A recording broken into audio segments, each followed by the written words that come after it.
झाली आहे, सुगंध पण एवढा सुंदर येतोय ना। नमस्कार मंडळी, कशा आहात? मस्त मजेत ना। तर आज तुम्हाला मी काल सांगितलं पाणी नव्हतं, तर मशीन लावली पण पाणी त्याच्यामध्ये जात नाही। आम्हाला 6:30 वाजता लावले आणि आता 9 वाजले, काही एकदा पण म्हणजे पाणीच जात नाही आहे त्याच्यामध्ये। चला आता बघू आता काय माहित। आणि मी आहे ना आता जरा रस्त्यावर जाते, तर चला आपण मी तुम्हाला दाखवते रस्त्यावर कशाला चालले। तर आता ते काम होते की नाही बघू, चला आता 2 मिनिटात जाऊन येते। तर रस्त्यावर आली होती मी, कशासाठी मी काल स्टेशनला बोली नाही पाण्याचं बाऊल ठेवेल। तर काल जे मंदिर आहे तिथे मातीचे बाऊल मिळतात, तर ते बाऊल संपले, म्हणजे आले होते ना स्टॉक संपले। बरंच वेळा तिथे मंदिरमध्ये राहून माझ्या दररोजचे ते लोक ते मातीचे बाऊल देतात। तर आता त्यांनी सांगून ठेवल्या, जर नेक्स्ट टाईमला आले तर मला नक्की सांगा, कारण का पाण्याचे बाऊल ठेवणं खूप गरजेचं आहे। तर ते मला ठीक आहे, आले का तुम्हाला आम्ही कॉल करू असं त्यांनी सांगितलं। चला तर मग घरी। आणि हे गवत आहे, मी गहू भिजत घालून आहे ना हे गवत उगवलं आहे माऊंसाठी। तर ते माऊंसाठी तब्येतीला चांगलं असतं। तुटून पडले, तुटून बघ, लाईन लागली आहे। रेशनिंगवर लाईन लागते ना, अशी लाईन लागली आहे। बस तिथे टॅग ऑरेंज खूप छान लागतं आहे। आणि आता गरमीमध्ये सारखं काय नाही का असं थंड पियत राहा सर्वांनी। मी साध्या पाण्यातच करते, मी काय थंड पाणी घालत नाही, साधंच पाणी बनवलं आहे। आणि जर ऑफिसला जात असाल असं बॉटलमध्ये भरून घेऊन जा आणि अधूनमधून पियत राहा। पण गरमीचा खूप त्रास होतो काही लोकांना, पाणी पियत राहिलं असं काहीतरी पियत राहिलं, लिंबू सरबत वगैरे, तर थोडीशी गरमी कमी होते। सरबत पियाला थंड गार।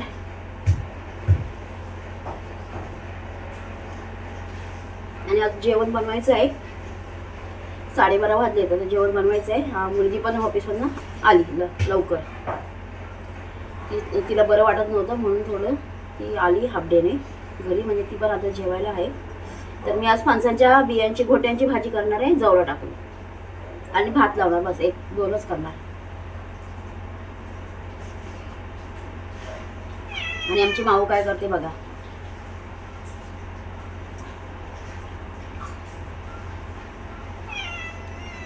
खायला देऊन सांगते तुम्हाला, बाळी बाळी बाळू बाळू बाळू बाळू बाळू बाळी। तिला जर खायला दिलं ना पटकन वेळेवर तर ती थोबड्यात मारते। तर माझी मैत्रीण आहे ना शेजारची नंदा, तर तिच्या आईने ना फणस पाठवला होता गावावरून, तर तिने ना गरे दिले होते वाटीवर, तर त्या मी गोट्या ठेवल्या होत्या म्हणून त्या थोड्याशाच आहे। तर गरे खाल्ले तिच्या बापान, पूर्वाच्या बापान खाल्ले होते, आणि गोट्या मी अशा सुकून ठेवल्या। मी म्हटलं आता जवला टाकून भाजी करूया, दोघंच होतो, आता ती पण आली, आता तिघं झालो, ठीक आहे जवला वगैरे टाकेन, वाटप टाकेन, होईल तिघांना आता एक टाईम, संध्याकाळचं बघू संध्याकाळी। चला तर मग आता जेवणाला सुरुवात करते। असं आता जेवण आहे एकच, कारण असं कपडे पण खूप होते ना, म्हणजे अर्धे मी हाताने पण धुतले, अर्धे मशीनमध्ये धुतले। आणि कालचे 2 दिवसाचे कपडे ते मग 2 वेळा मशीनमध्ये लावणार तर वेळ जाणार, कारण किचनमध्ये मी मागे बोलले व्हिडिओमध्ये की किचनमध्ये मशीन ठेवली की किचनमध्ये मी काहीच काम करू शकत नाही। एकच मशीन मला खूप वेळ गेला, मग अर्धे हाताने धुतले आणि अर्धे मशीनमध्ये धुतले।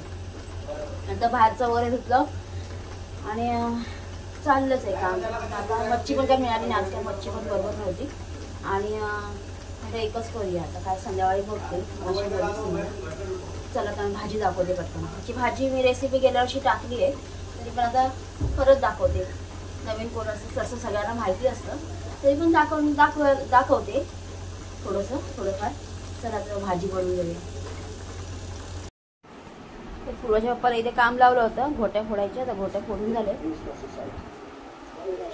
सालं काढली आहेत आणि या गोट्या आहेत, थोड्याशाच आहेत। इथे भात लावलाय आणि आता भाजी करायला घेते। चला तर आता भाजी बघूया आपण। तर या फणसाच्या बिया मगाशी दाखवली ना, त्या फोडल्या आहेत आणि अशा पाण्यात भिजत ठेवले, स्वच्छ धुवून घेते। आणि हे सुकट आहे जवला, वांग पाहिजे होतं, तरी मी बघते आता भाजीवाली आली तर तोपर्यंत भाजीवालीला फोन करते, वांग घेऊन ये म्हणून, जर असेल तर घेऊन येईल ती भाजीवाली।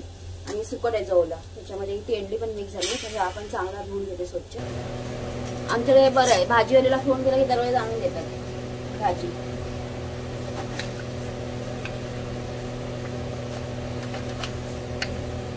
आणि भाजी आता ना वांग बटाटा आणि जवला खूप छान लागणार, खूप छान लागतात। पण असं जवल्यामध्ये कढीपत्ता अगोदर टाकलाय बघा, मागच्या व्हिडिओमध्ये मी सांगितलं धुतलं ना कढीपत्ता तेलात टाकला तर तेल उडतं, म्हणून मी अगोदरच कढीपत्ता टाकते आणि जेणेकरून मग तो सुकला नाही की मग तेल टाकायचं, म्हणजे तो कसं उडणार नाही.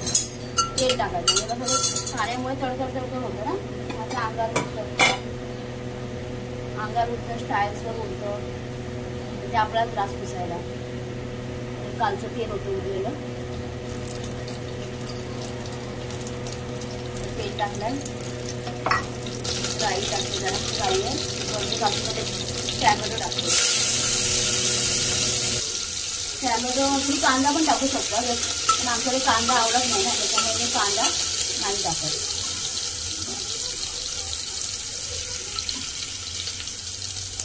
मी कांदा नाही टाकत, आमच्याकडे असं वाटपाची भाजी असते ना, कांदा आवडत नाही त्या लोकांना आमच्या घरात, त्यामुळे कांदा नाही टाकत. आणि चाळूच होते माझ्या खूपच. या साईडला ठेवायला जागा नाही ना, मोबाईल ठेवायला या साईडला जागा नाही, इथून बरोबर प्रकाश पडला. इथे कसं मी स्टँड ठेवते ना कॅमेरा मोबाईल, आणि ते अंधार पडतो, त्या साईडला बल्ब आहे ना, त्याच्यामुळे काळोख पडतो. टॅमॅटो भाजून झाला की आलेला लसूणची पेस्ट टाकायची. पेस्ट टाकल्यानंतर मग सगळे मसाले टाकायचे, हिंग, हळद आणि मसाला टाकायचा आपल्याला तिखट पाहिजे.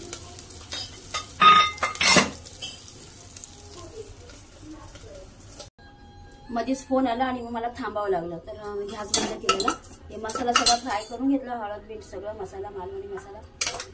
आणि हे माझ्याकडे वाटप होतं, थोडंसंच आहे, आता कमी पडणार आहे, पण आता काय ऍडजस्ट करते. तर हे वाटप चांगलं.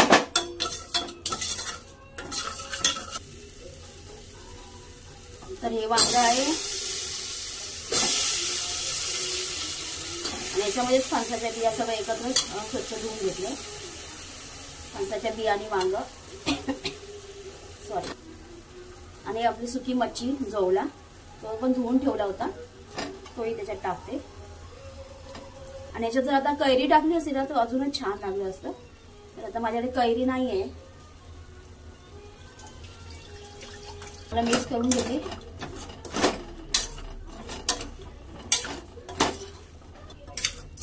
रस्सा टाईपच भाजी ठेवणार आहे, म्हणजे भाताबरोबर खायचं आहे ना.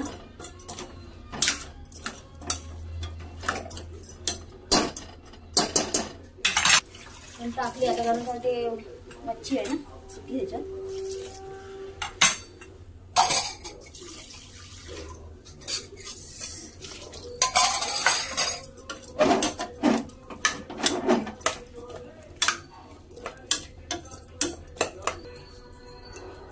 मीठ टाकते चवीनुसार.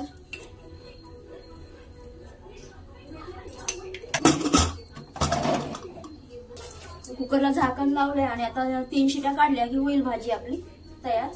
तर आता सुगंध पण एवढा सुंदर येतोय ना, खूप मस्त येतोय बघा. मस्त अशी भाजी झालेली आहे, जेवायला घेते. तर हे बघा घोट्यांची भाजी, वांगा आणि जवला टाकून केलेली, आणि भातावर पण टाकली आहे आणि एक्स्ट्रा घेतली आहे, आणि खूप सुंदर भाजी, सुगंध येतोय. आता खाऊन बघते मी, जेवते मी, खाऊन बघते आधी. खूप छान झाली आहे भाजी, एकदम टेस्टी झाली आहे, मस्त. तुम्ही पण बनवून बघा अशी. आणि आता व्हिडिओ इथे संपवते. व्हिडिओ आवडला असेल तर लाईक करा, शेअर करा आणि कमेंट करायला मात्र विसरू नका. आणि नवीन असाल तर सबस्क्राईब करा. पुन्हा भेटू पुढच्या व्हिडिओमध्ये, तोपर्यंत